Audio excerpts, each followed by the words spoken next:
Just reiterate what Chris has said, that it is an honor to serve the citizens of Morganton, to be a part of the solutions as well as a part of all of the successes that the city has. We cannot do that without the strongest staff, I think, that any city has, and the employees that we have, and it is an honor to serve in that capacity, to be able to find solutions to issues that people bring to us, and have an open door policy where people can come to us. And I think that's been important in this council, that we've been able to do that. And as I am very grateful that not all my family, but most of my family, the great-grandchildren, the grandchildren, and the children were all here tonight. It was a real honor that they could come and make it. But again, thank you for voting us in. It was an easy race because we were unopposed. And, you know, that says we must be doing something right as a council. And I think that is something good that we need to begin our next 4 years on. So thank you for everything, and thank you for serving with this great group of people.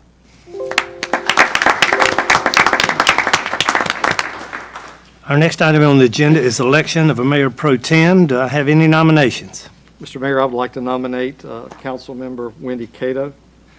I have a nomination. Do I have any other nominations?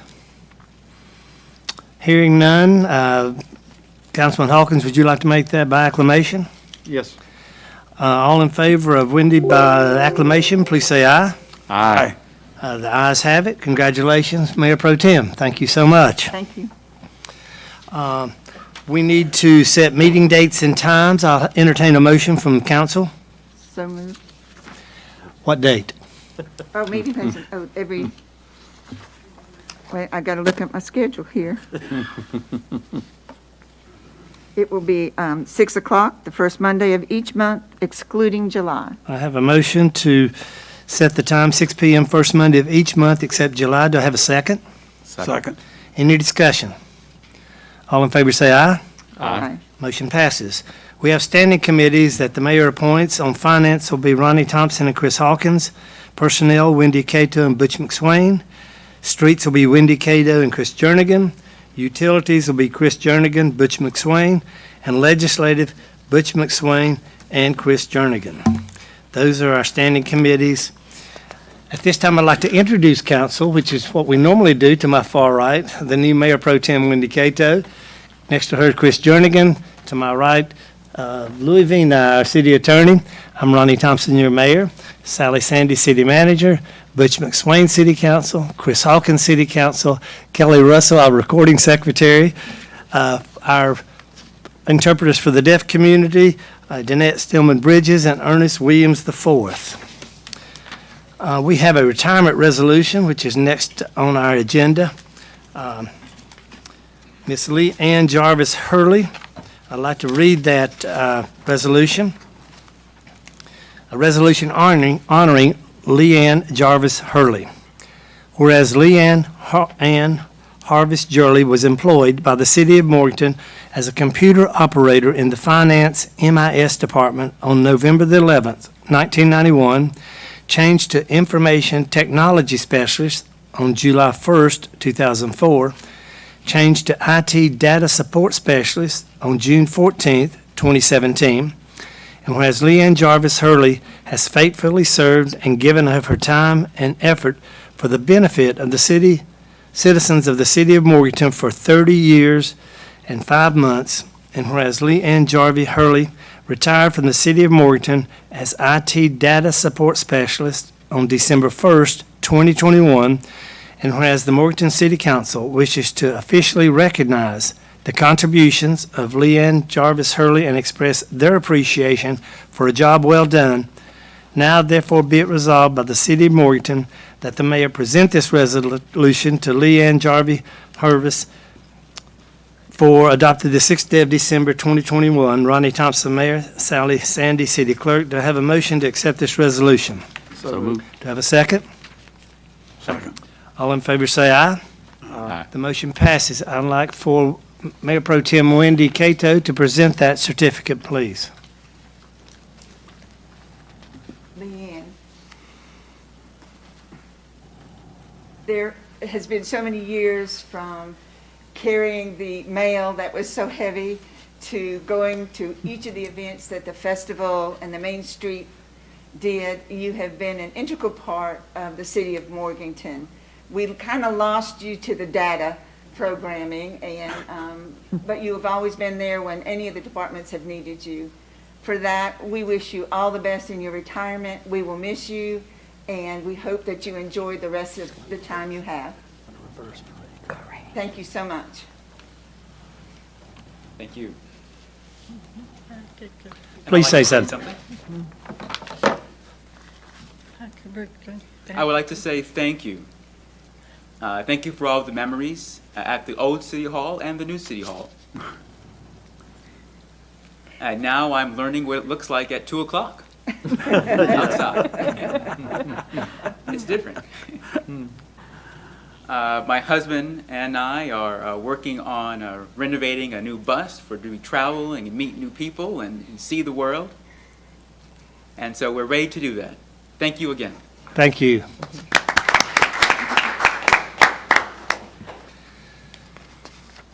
Okay, we have another resolution honoring a retiree, Kenneth Pritchard. Whereas Kenneth Pritchard was employed by the City of Morganton as a truck driver in the Public Works Department on November 5th, 1996, promoted to Equipment Operator 1 on March 18th, 1999, changed to Senior Equipment Operator on August 22nd, 2005, and whereas Kenneth M. Pritchard has faithfully served and given of his time and effort for the benefit of the citizens of Morganton for 26 years and 9 months, and whereas Kenneth M. Pritchard retired from the City of Morganton as Senior Equipment Operator on December 1st, 2021, and whereas the Morganton City Council wishes to officially recognize the contributions of Kenneth Pritchard and express their appreciation for a job well done, now therefore be it resolved by the City of Morganton that the mayor present this resolution to Kenneth M. Pritchard, adopted the 6th day of December, 2021. Ronnie Thompson, Mayor. Sally Sandy, City Clerk. Do I have a motion to accept this resolution? So moved. Do I have a second? Second. Any discussion? All in favor of the motion, say aye. Aye. Motion passes. Mr. Pritchard is not here. He came by earlier, and so we will not be able to present that to him in person tonight. Next on our agenda is a service pin for Jonathan Denton. Jonathan is a sanitation supervisor in Public Works for 20 years. That pin he was given to him on last Friday at the longevity payment, so he is not here, but he has served 20 years in the sanitation as a sanitation supervisor in Public Works. Okay. Next on our agenda is public advocacy issues for upcoming events. We will have a downtown Christmas parade tomorrow at 6 o'clock. It will be a regular parade, not a reverse parade this year. So we're excited to have our Christmas parade in downtown Morganton. The holiday market will be on Green Street, December the 11th from 10 a.m. to 2 p.m.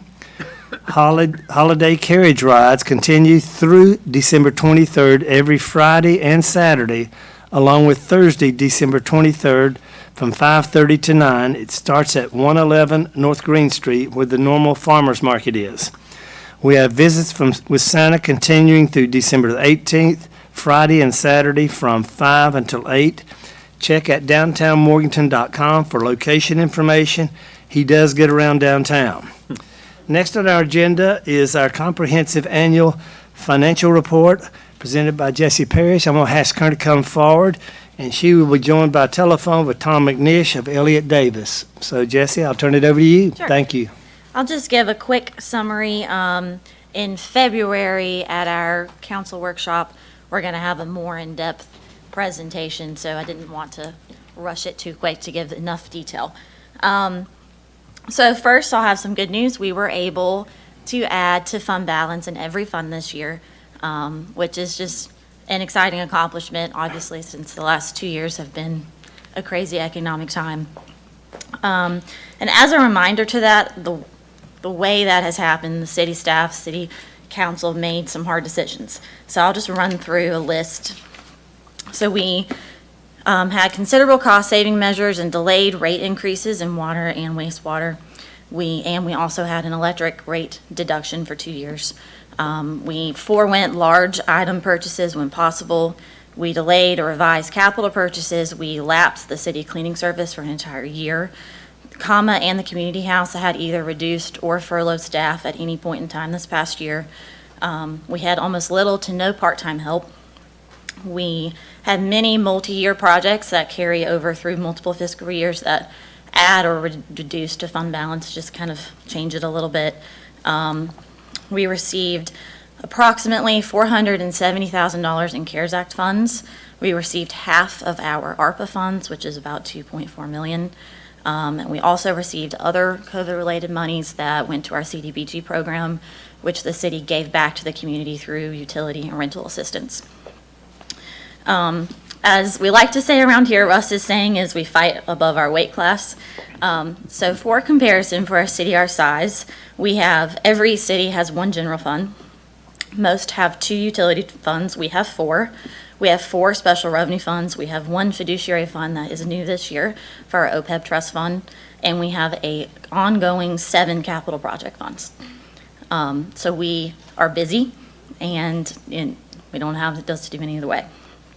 And I'll also say, through the last almost 2 years of COVID economic impact, we have accomplished 2 internet bandwidth upgrades, near completion of our Courthouse Square renovation. We're almost finished with the Downtown Greenway connector. We finished a soccer complex expansion. We finished an Exit 105 connector road. And we've done multiple park improvements. We've had heavy equipment purchases, fixed streets, and so on. So while we were still able to do all of that work, we were also still able to contribute to our savings account. And, it's just great effort by our staff to monitor our normal operating expenses and also still be able to do great work. Tom is our senior audit partner. They did this year's audit again remotely. This year is a new LGC standard where we always do a board presentation. It wasn't required. Now it's required within 45 days of audit issuance. So he has like 3 of these today because everyone has first week of December meetings. So he's going to join us by Zoom and just kind of give you an overrun of our audit process and what they do. Thank you, Jesse. Hey, Tom. Good evening, Mr. Mayor. I appreciate the chance to join the council meeting tonight. Thanks. Thank you. I have a few brief slides, and I'll pull those up. Mr. Mayor, if you can just let me know if you're able to see those. Okay, we can see him. Able to see them? Okay, great. So want to start off by thanking Ms. Paris and the finance team for all the hard work that they did to get us through the audit. It's a really an arduous process, and so your management team, your finance team is having to maintain their day-to-day activities, and then also provide us the information for the audit. So very, very appreciative of all their work to do that and to make it a fluid process. Just as an overview, I'm going to cover our required communications as your auditors directly communicating with you as the governing board, and then just briefly cover the audit results and some general items regarding the audit process. So we do a lot of pre-work before we request information from your finance team, do a planning process. Really what we're doing there is going through the year, looking at both things that are external to the city, but then also things that are unique to the city's processing and internal controls. And we're going to do a risk assessment. The audit really changes every year, and that can be driven by new auditing standards, new reporting standards, and economic environmental issues, and certainly we've had a lot of those, and so those are all weighed into our planning process and our risk assessment. We do employ a materiality amount, so we're not, as you know, looking at 100% of the transactions and the balances within the city's general ledger. We're going to do things on a sample basis so that the audit process is able to be manageable and effective. We're very interested in concentrate on your internal controls of your financial reporting. So that can be anything as simple as monthly bank reconciliations. Are they processed timely? Are they reviewed? Are they accurate? It can also be approving transactions for disbursement or procurement controls. And the reason we want to look at those is if we have controls that are weaker in some areas versus others, that means we have to do more audit work. So if you've got strong controls in place, we're going to test those, we're going to evaluate them, and then depending on how effective they are, that will determine how what areas we have a point of emphasis in terms of performing our audit procedures. So our responsibility under the professional standards is to perform the audit so that we can give our independent opinion as to whether your annual financial report is accurately stated in accordance with generally accepted accounting principles. And of course, that's important to the users of your financial statements. So certainly all of you as the governing board, but also your bondholders, grantors, funding sources. They're going to want to be able to pick up your annual financial report and be able to make a determination as to whether what the city's financial condition is, and they're going to rely on our opinion to say that the financials are fairly stated so that they can evaluate them. As part of our process, we're going to look at your significant accounting policies, the policies that are used by your finance team. Are they in accordance with generally accepted accounting principles, and are they reasonable? So those are definitely part of our audit subject matter. Accounting is not an exact science. There is subjectivity to it. So management uses some judgments and estimates, and that's okay.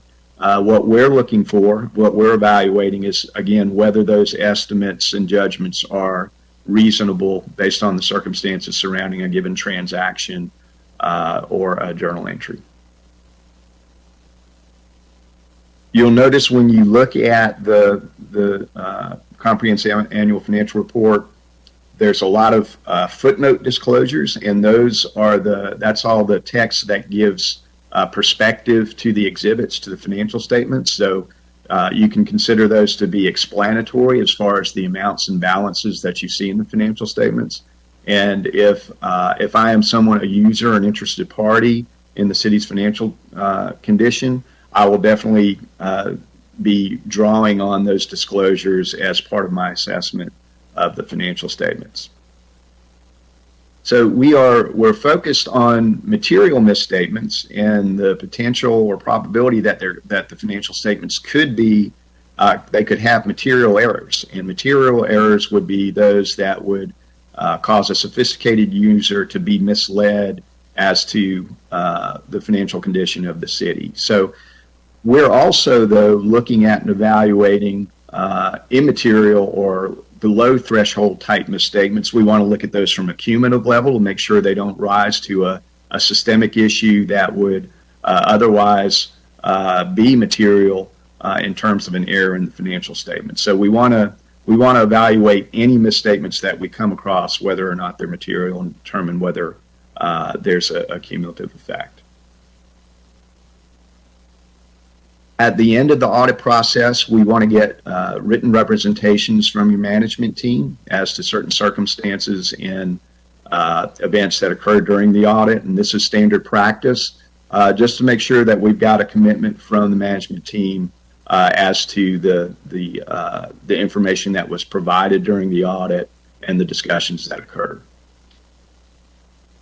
We didn't have any disagreements with management. If we had a disagreement, for example, as to how to report a certain transaction or how to disclose it, and we were unable to resolve that, we would be required under the auditing standards to come to you as the governing board to achieve resolution on those issues, but we had nothing like that.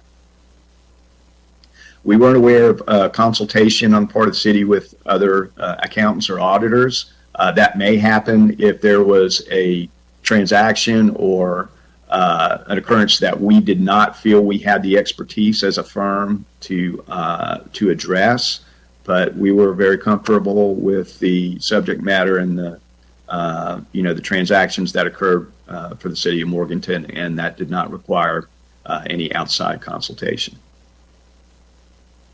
Significant issues discussed with management, I think we're limited to the things that we would expect in terms of new audit pronouncements, new reporting requirements. So I think the team were valuable in completing the audit process and making sure that the disclosures and the financial statements were presented fairly.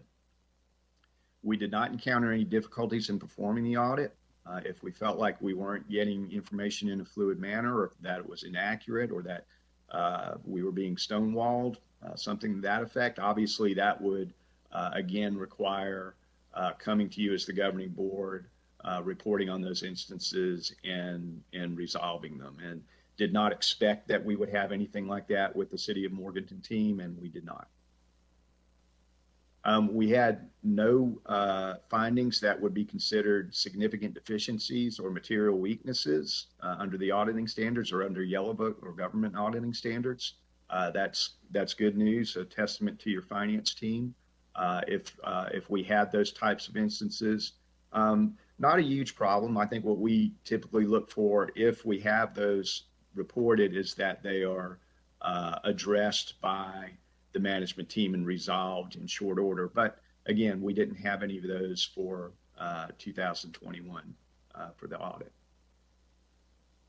We didn't have any other written communication other than the management representation letter that I mentioned, and then our engagement letter at the beginning of the audit process that lays out the terms and conditions for performing the audit.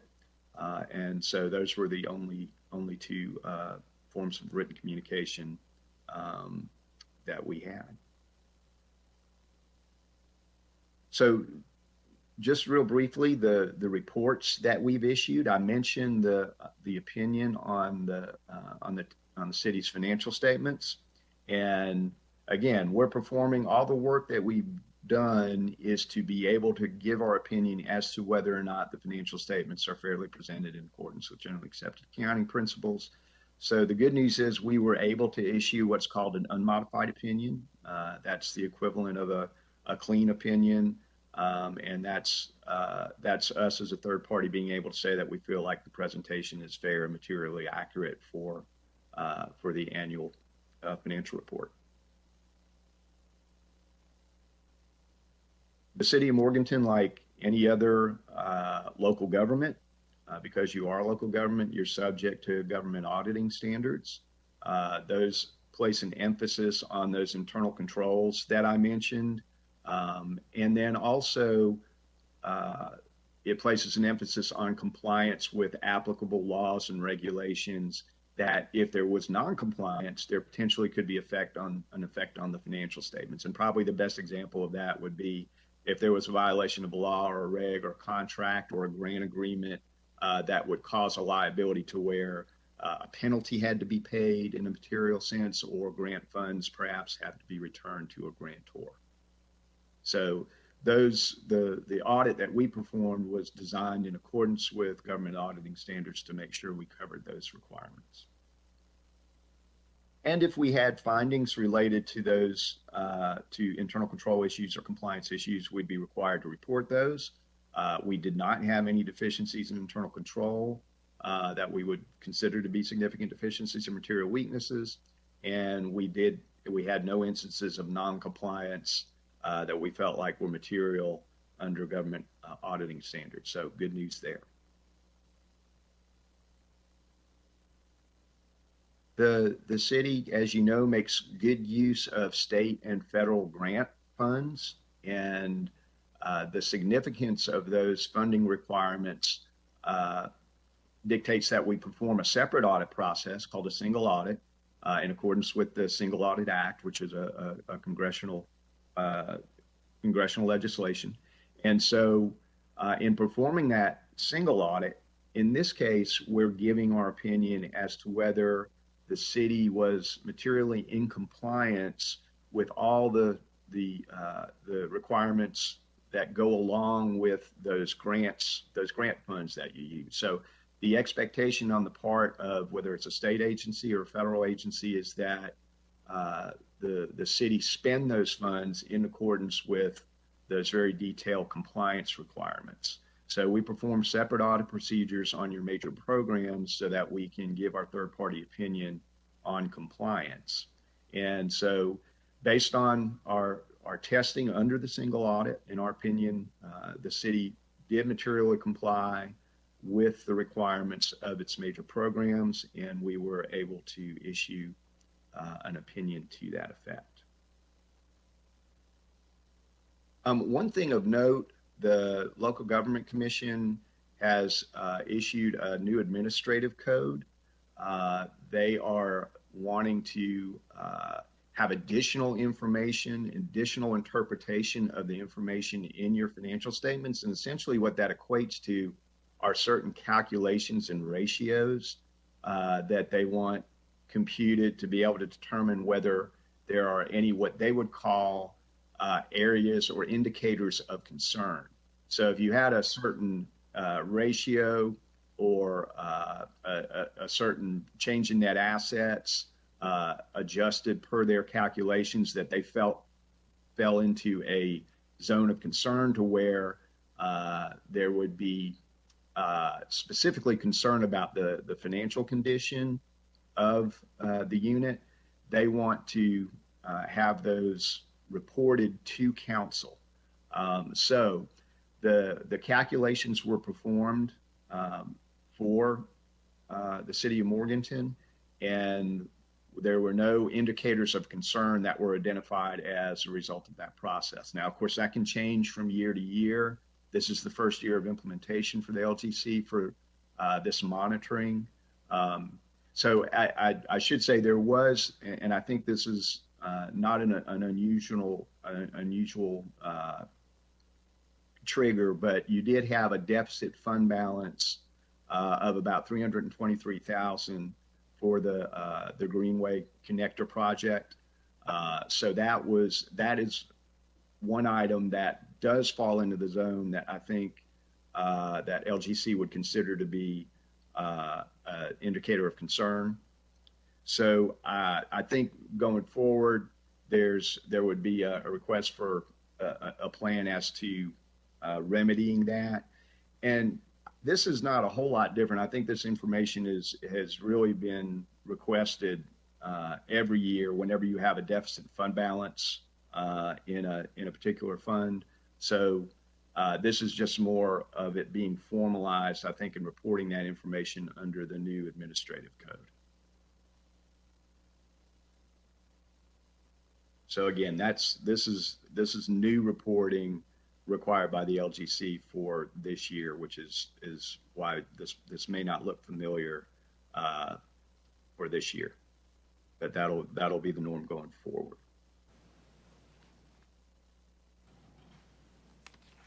And Mr. Mayor, that concludes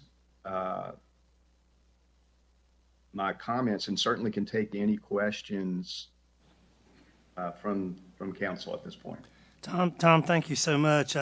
If council will bear with me and look at page 9 on their financial statement, 3 things I want to point out. Our total debt increased by about $5.5 million, but our net position increased over $10 million, which I think that's pretty impressive.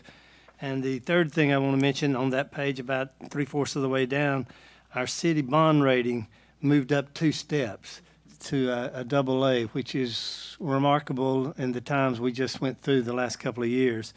I'm not sure whether the people at home heard all that Jesse said. 7 capital projects happened, 2 internet upgrades. You just don't go down to Best Buy and buy a disc for that internet upgrade. It's extremely expensive. And, of course, Greg and his team did a great job on the internet upgrades. So I just am real impressed with what staff has done, from the city manager, especially the finance department, to come through these hard times and come out with more money than we went in, so that's just real impressive. Other council like to make any comments, please? I'd like to do one follow-up so that we don't leave a wrong impression with those viewing at home or folks in the room. So the negative balance in what is our Greenway Connector Capital Projects Fund, it's one of those 7 funds, and it goes across his fiscal years. It was just negative at June 30th because the reimbursement from the state of the grant money had not come to us. So that is something that timing takes care of. It's not that we didn't have enough money. We just hadn't gotten the reimbursement from the state yet because you have to go through a process to request that. Thank you for that. Yeah, and it's on a reimbursement basis, so the city Yeah. pays. and So then we're the required to request- spend first. Yeah. Okay, with no further discussion, I need a motion to accept our audit. So moved. Have a motion to have a second. Second. Any discussion? All in favor say aye. Aye. Motion passes. Next on our agenda is the and Tom, thank you so much, if you're still with us. Jesse, Thank you, Mr. again, Mayor. thank you. Thank you. Next on our agenda, North Carolina Municipal Power Agency, number 1. Nothing at this time. The next thing is our consent agenda. We have 7 items. Sally, would you please inform the public? Absolutely. We do have 7 items that we consider to be non-controversial and would ask that the council consider them in a single motion. Although we can remove an item and discuss it separately if you'd like. For those of you viewing at home, those items are 2 sets of minutes, regular minutes and a closed session from the November 1st meeting, and then a series of budget amendments. The first one in electric, which is for the amount of $1,695,446.55. And that is to appropriate retained earnings for the new substation that is going on, replacing the Rand Street Station, crossing 2 years, so we need to reappropriate funds for that project. Budget amendment, this is great news. It is really a comma budget amendment, $131,640.48. So Sharon has been busy and continues to apply for the federal money for shuttered venues, and we have received another $131,000 to help comma. Community House, $9,777.70 for a reimbursement for insurance for lightning damage. And then a general fund budget amendment for a FEMA payment for some flood damage. And we made a request to FEMA and had that project funded, $20,952.16. Then our annual cooperative bid agreement with electricities when they do some pole purchasing and things that all the electricities purchase in. And then finally, the adoption of our municipal records retention schedule, which we follow state archives in doing that. Sally, one question about the Rand Street substation progress report. Is it? It is going along, and it is safe to say now that we have, and this is on the property around behind Coal Chute Road, more dirt than we currently know what to do with, and a 40-foot wall that is pretty incredible. So it is coming along. The work is happening. There's some materials that we're waiting on, like everyone else, for some things, but it is coming along. The Great, wall thank is impressive, yeah. Does any members of council wish to have any items removed from the consent agenda? If not, I'll entertain a motion to approve the consent agenda. So moved. Do I have a second? Second. Any discussion? All in favor say aye. Aye. Motion passes. Next is a public hearing and consideration of a request to permanently close an abandoned and unopened right-of-way portion of Agnes Street. This is now the public hearing. I'll call on our attorney. Okay, I'll report first, Mr. Mayor. Okay. Probably most of you, like me, didn't know we had an Agnes Street in Morganton. This is actually, an obvious right-of-way that extends from Jamestown Road to Carbon City Road. I believe Philip may be able to get up a picture of this, or a map. It runs beside the old, no longer used carbon plant parking lot on the opposite side of Jamestown Road from the carbon plant.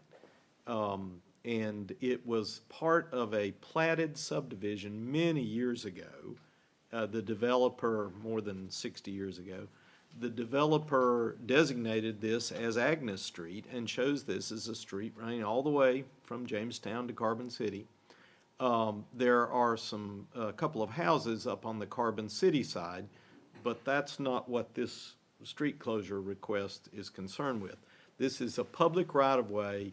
The lower part of it beyond the second house and extending all the way to Jamestown Road has never been opened.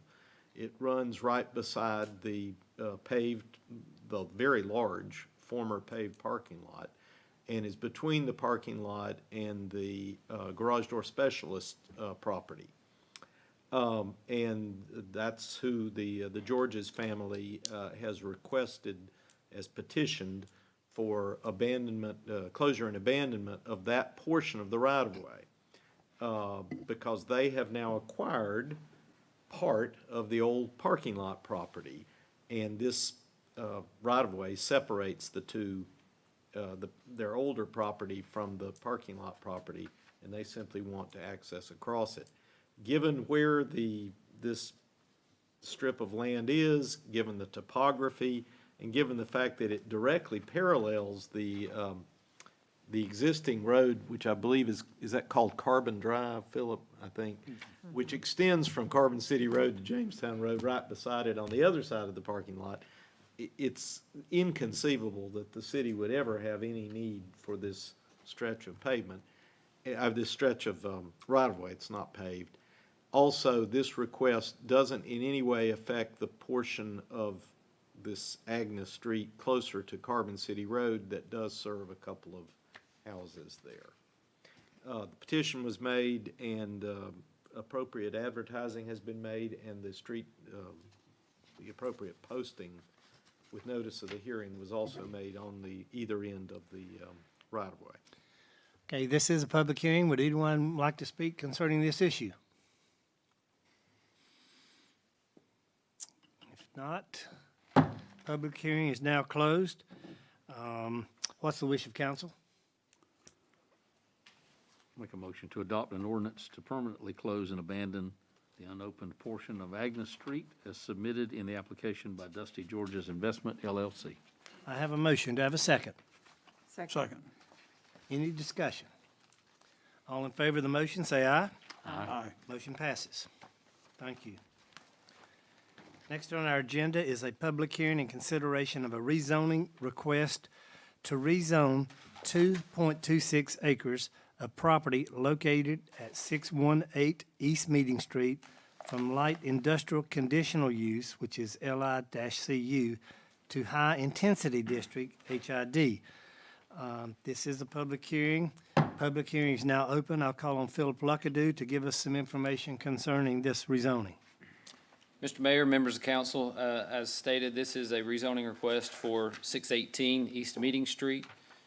This property was rezoned in 2013, in February of 2013, from general business to light industrial conditional use. And as I've explained from time to time, we have these rezonings where a conditional use zoning occurred. Those are a holdover from the old zoning regime, and now we have the new zoning code. Those were left in place so that the wool didn't get pulled or the rug didn't get pulled out from under someone. They had the same development conditions that they had when they went through that process. So therefore, when they want to develop that property or change a use or do something different that's outside of that ordinance that was approved, they are required to rezone to a current zoning district. That current zoning district that they are requesting is HID.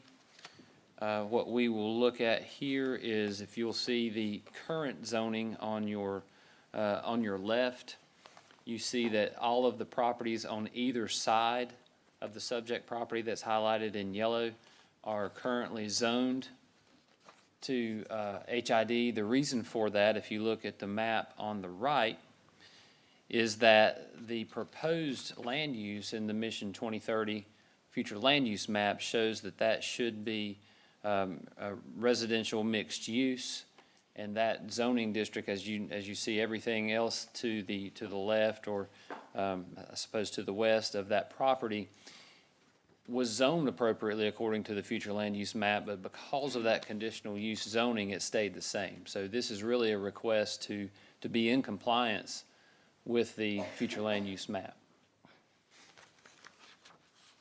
Okay, this is, The one thing I would add, I apologize, Mr. Mayor, is that at the November 18 Planning and Zoning Commission meeting, the Planning and Zoning Commission voted 6-0 in favor or to recommend this rezoning request. this is a public hearing. Would anybody like to speak in favor or against this request?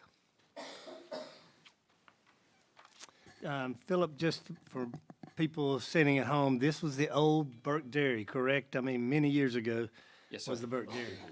Okay. If not, public hearing is now closed. What's the wish of council? I believe we need two motions, please.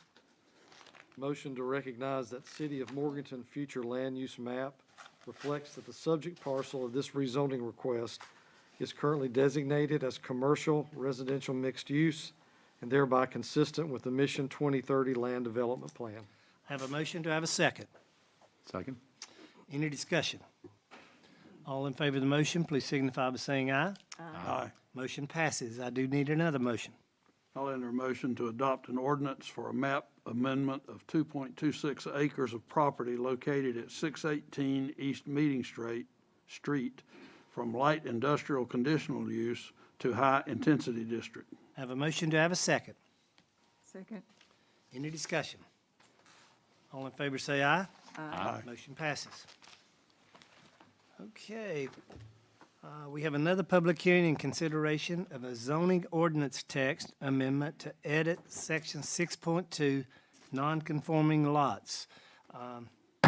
Public hearing is now open. I'll call on Philip Luckadoo once again, please. Mr. Mayor, members of council, the issue with this section of text, the 6.2 non-conforming lots, has been that it is required currently within code that if you own two lots that are adjacent to each other, if they're substandard, then you have to combine those lots.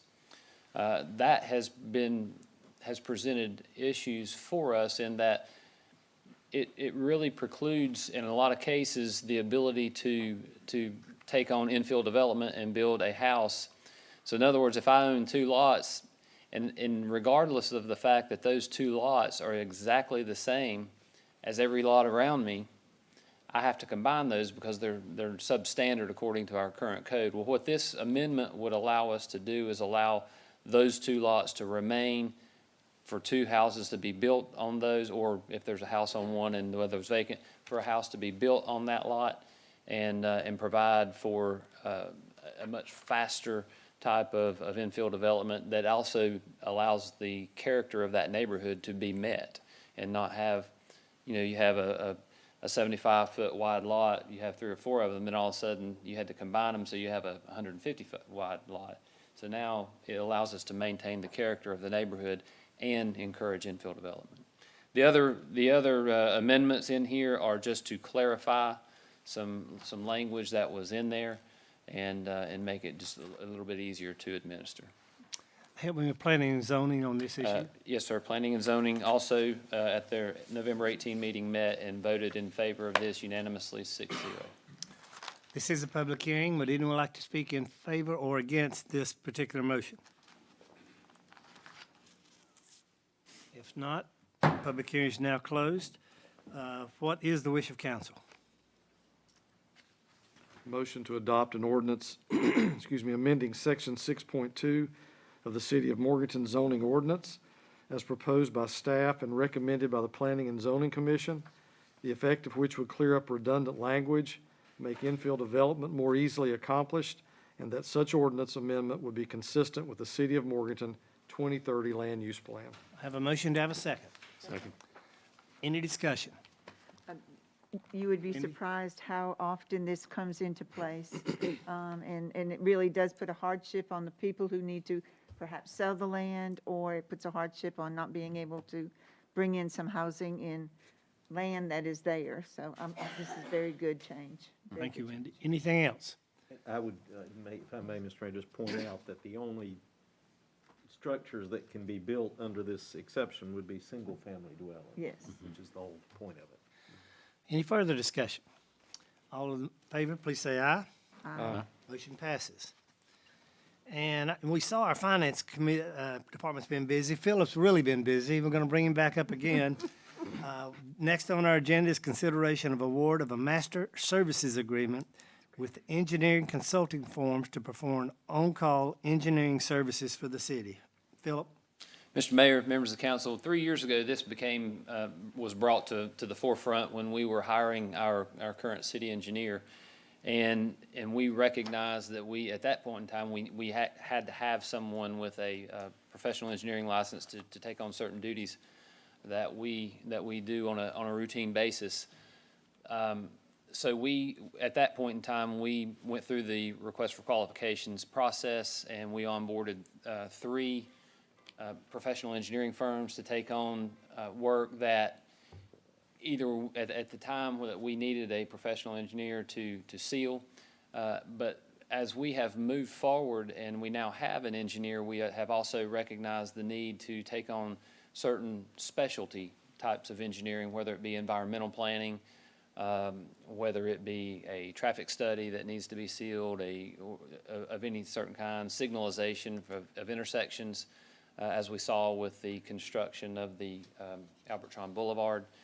So what we have done, and just to keep everything fresh and anew, we typically look at these every 3 years. And so we sent out another request for qualifications. We have some anticipated work that we will have relative to stormwater design and compliance with our stormwater audit that we have had. And so we have sent out for requests for qualifications. Those have been brought back. Staff has evaluated those, and we have recommendations for firms that we would like to enter into master services agreements with. Those firms, and I'll just name those, and they're in alphabetical order, so no specific relevance. But AECom, Gannett Fleming, Kimley Horn, Mattern and Craig, Tool Design, West Consultants, Wildlands Engineering, Withers Ravenel, and WK Dixon. Okay, what's the wish of council? And I will add that this has worked great for us over the last 3 years, and it has been very nice. And obviously, I know the last time we did it and the first time, obviously, any contracts and anything that we're doing, ultimately, if you need to approve a contract, even if one of these firms is doing it, will come before you. So this is just to allow them to be on call for us and to do certain things for us. If we're doing a large construction project or anything like that, it's going to come back to you for approval. So Philip, each of those probably have a specialty that you would use, is that correct? They all do. And the other thing that I didn't mention is that if our staff is overloaded with certain projects and we need someone else to meet grant deadlines or whatnot, one of the things that we asked them to have and to display was their ability to, and their success at writing grants, receiving grants, administering grants, so that if we get overburdened with stuff that's going on, which with all of the federal money and everything that's coming out, I anticipate that would happen. That is another reason that we would use their services.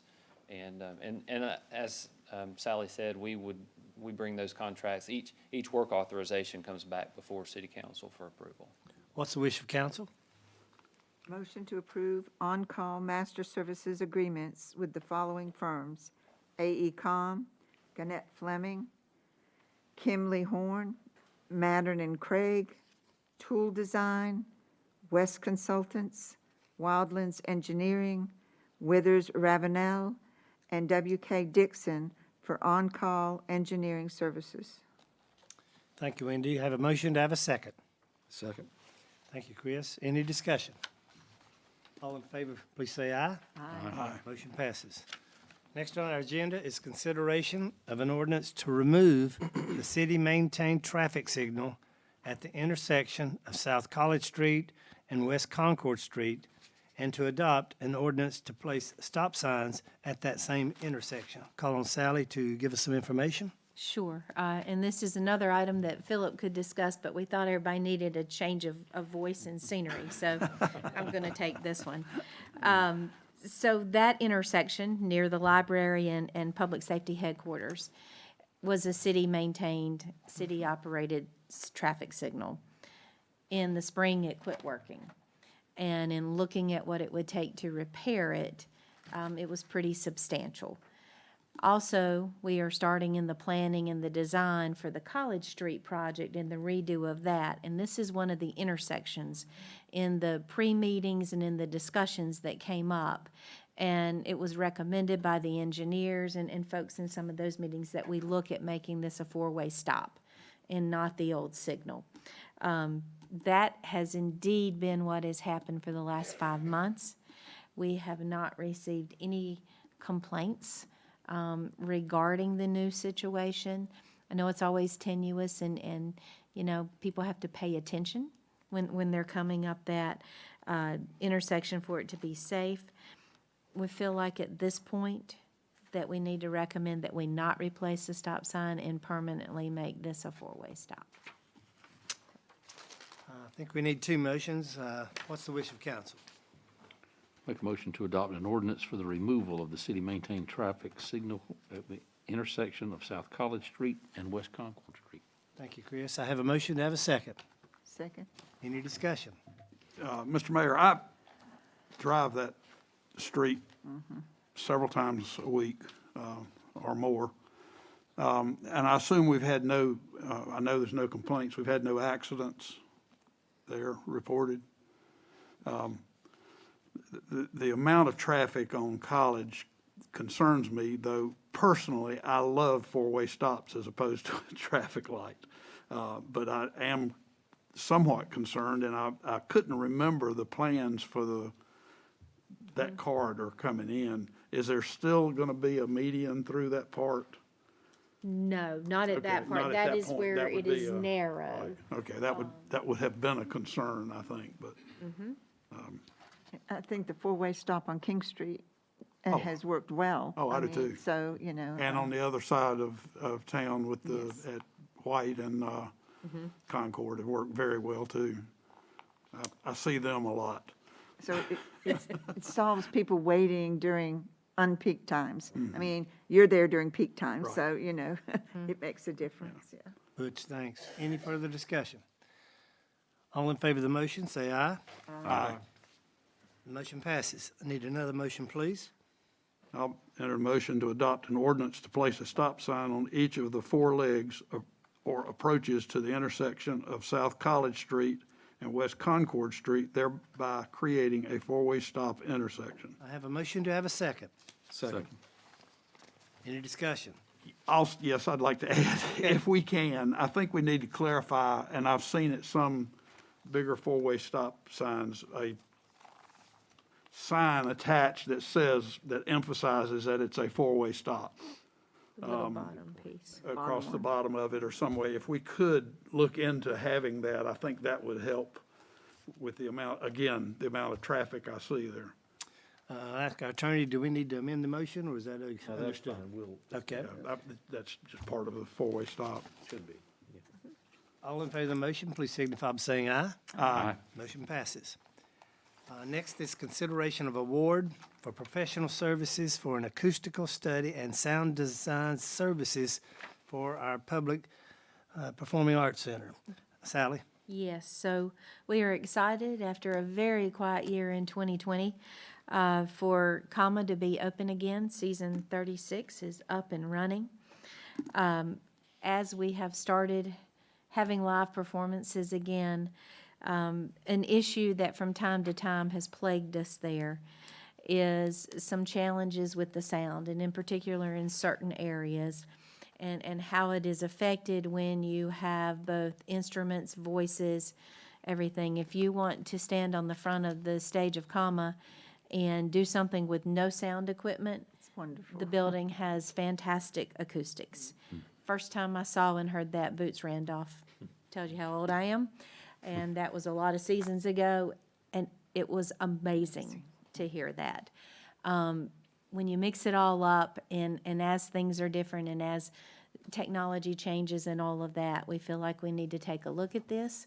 We want our patrons to have the best experience that they can. with the grant money that we've been able to get.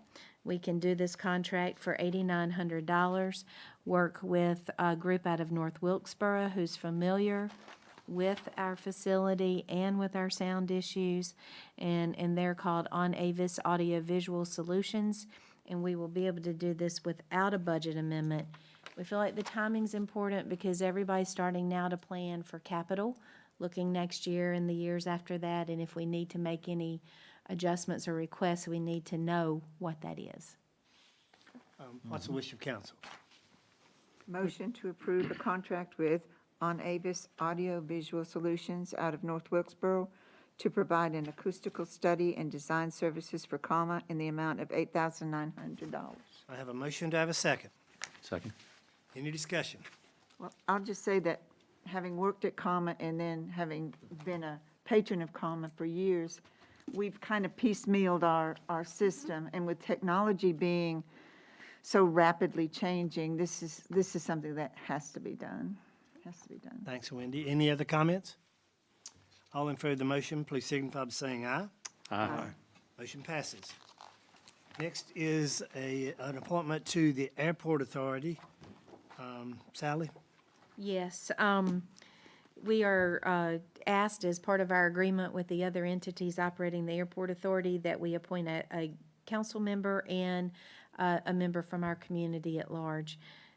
Councilman McSwain has served honorably, and Robert Pruitt, our citizen at large, has also done that. Both have expressed a desire to continue serving if you would allow them. What's the wish of council? I'll make a motion to reappoint Councilman McSwain and Robert A. Pruitt to the Foothills Regional Airport Authority for terms to expire on December 31st, 2023. Have a motion. Do I have a second? Second. Thank you, Chris. Any discussion? All in favor say aye. Aye. Motion passes. The pay remains the same. Okay. That's right. You're not giving double this I thought it was going to double this year. Remains the same. Next on our agenda is the Community Appearance Advisory Commission. This is a mayoral appointment. I am going to appoint Aaron Kaiser to the Community Appearance Advisory Commission to a term to expire on June 1st, 2024. Next is our appointment to the Human Relations Commission. This again is a mayoral appointment. Joseph Franklin has expressed an interest. He's a student at Patton High School, and we do have a slot for a Patton High School student. So I am going to appoint Joseph Franklin to the Human Relations Commission. Next on our agenda is the Library Board of Trustees. This is a council appointment. Sally? Former Councilman John Cantrell, upon his retirement from the council, has a real passion and interest in the library and asked to continue serving, and you allowed him to do that. His term is up. He has agreed to do another term that would expire at, is going to expire at the end of 2021.